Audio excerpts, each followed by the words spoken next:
Marcel Van Hatten, do Partido Novo do Rio Grande do Sul. Ele que criticou a posição do colega de partido João Amoedo, que declarou voto no ex-presidente Lula neste segundo turno das eleições. Deputado, uma ótima tarde, muito obrigada por nos atender. Está me ouvindo bem? Ouço bem. Mas eu não estou ouvindo. Tudo bom, Larissa? Deputado, Boa tarde. Pessoal? Vamos ajustar aqui o áudio dele. Não? Eu não estou ouvindo. Só um segundinho, deputado, que vamos ajustar aqui a comunicação para ver se a gente já começa com a entrevista. Vamos ver se a gente ouve aqui.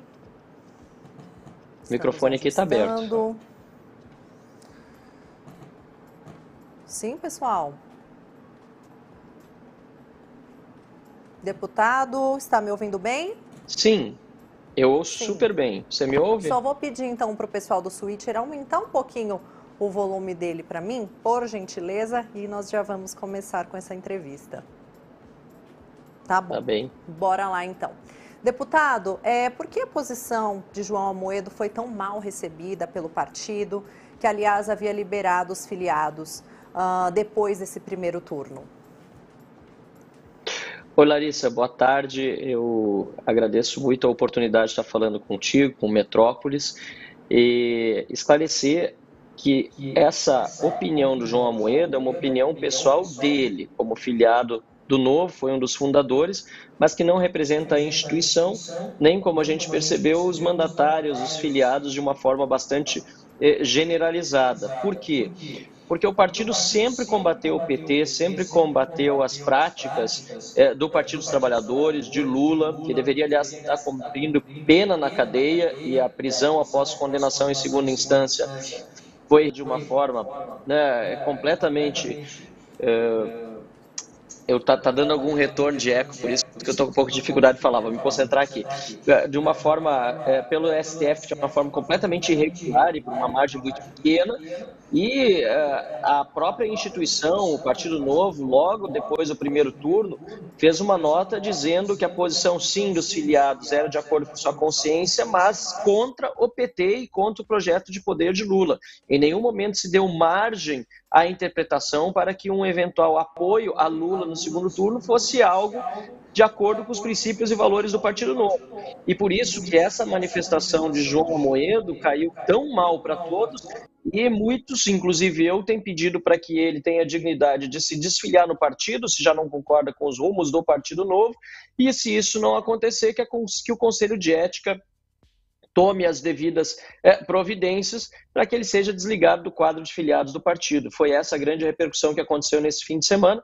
Nós temos uma posição muito independente na Câmara dos Deputados, sou um deputado federal independente na Câmara, você conhece o meu trabalho, o trabalho da bancada do Novo, e no segundo turno, nós nos vemos numa situação em que se escolhe entre Bolsonaro e Lula. No primeiro nós apoiamos Felipe Dávila. Não havendo outra alternativa agora no segundo turno, o partido, ele disse para não apoiarmos o PT, e não vejo como um filiado do Novo poderia estar apoiando, e no meu caso, no caso do governador Zema, abrimos apoio, inclusive, ao atual presidente Jair Bolsonaro na sua reeleição, mantendo a nossa postura independente e de críticas a determinadas ações e manifestações do presidente Bolsonaro, mas lembrando que se temos divergências com Bolsonaro, não temos convergência nenhuma com o PT.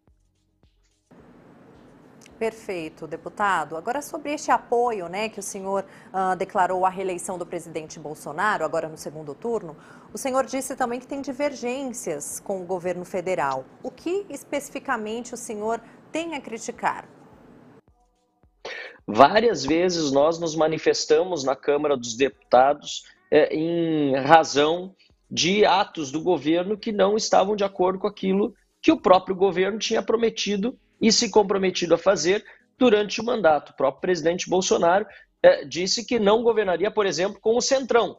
E, em determinado momento, o Centrão passou não só a fazer parte da base do governo, como a integrar o governo em ministérios. A gente já sabe no que isso dá, como aconteceu nos governos de Lula, como aconteceu no governo de Dilma Rousseff, agora também no governo de Jair Bolsonaro, volta e meia aparecem indícios, de desvios em escalões do governo ocupados por integrantes do Centrão. E nós temos sido, também como bancada do Novo, que é independente, bastante ativos no nosso papel de fiscalização, encaminhando requerimentos de informação, acionando o CGU, fazendo requerimentos dentro e aprovando relatórios dentro da Comissão de Fiscalização e Controle, só para dar um exemplo.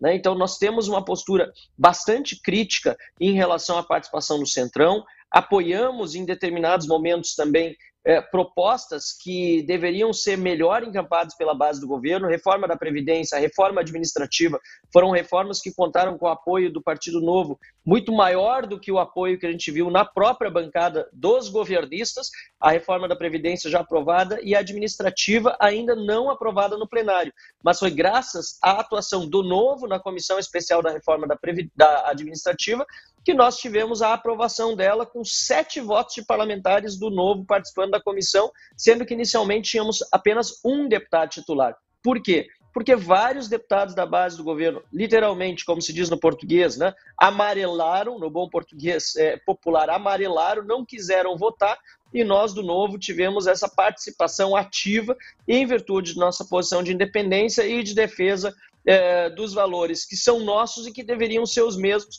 de um projeto de governo que já foi muito mais liberal no início. Agora a gente entende que nesse segundo turno só há essas duas opções e espera que daqui para frente o próprio presidente Bolsonaro possa retomar essa agenda liberalizante da nossa economia de uma forma mais forte, se eventualmente for reeleito, a gente espera que seja esse o caso contra o Lula e o PT, e assim a gente tem um novo patamar, né, inclusive de relacionamento com o próprio governo, mas sempre mantendo a independência.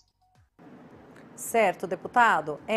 Bom, agora eu gostaria de ouvir a tua opinião, porque o mandato do presidente Bolsonaro, né, a gente não pode deixar de dizer que foi marcado ali por crises com o Poder Judiciário, com ele atacando ministros do Supremo Tribunal Federal e colocando em dúvida o sistema eleitoral, as urnas eletrônicas, né, dando a entender algumas vezes que poderia haver uma ruptura institucional.